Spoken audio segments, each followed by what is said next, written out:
bagaimana film tadi? Menarik sih, terutama ketika para pahlawan super itu memusnahkan musuhnya. Dan yang paling penting, saat semuanya kembali normal seperti sedia kala. Oh iya, kalau kita ceritakan ulang, kira-kira akan butuh berapa lama ya untuk menceritakannya? Yang pasti tidak selama ketika menonton filmnya. Iya, kenapa bisa begitu ya?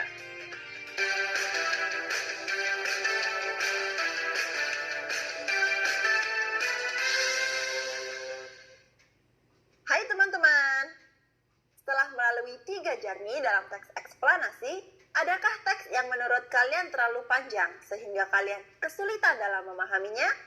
Tenang saja, karena di video kali ini kita akan bersama-sama membahas tentang langkah-langkah yang dapat ditempuh untuk merangkum teks eksplanasi.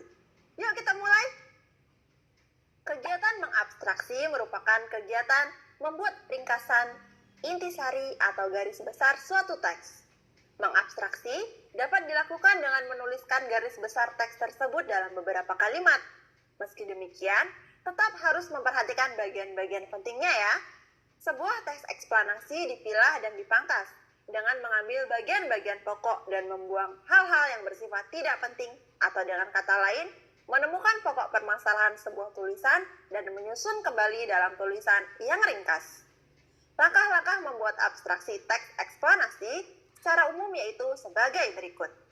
Pertama, membaca dengan cermat teks eksplanasi yang akan diabstraksi. Jika perlu, lakukan secara berulang agar dapat benar-benar memahami teks tersebut. Ini dia contoh teksnya.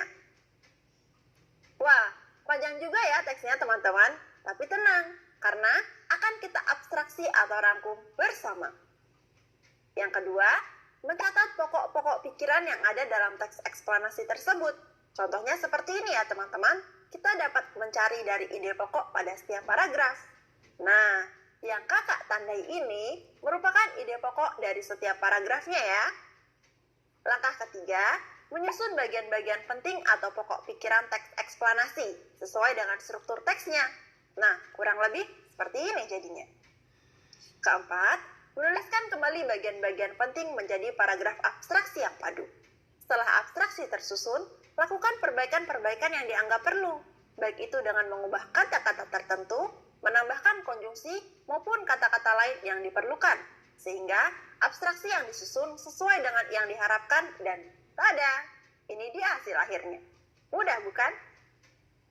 Baiklah teman-teman, itu dia langkah dan contoh mengabstraksi teks eksplanasi.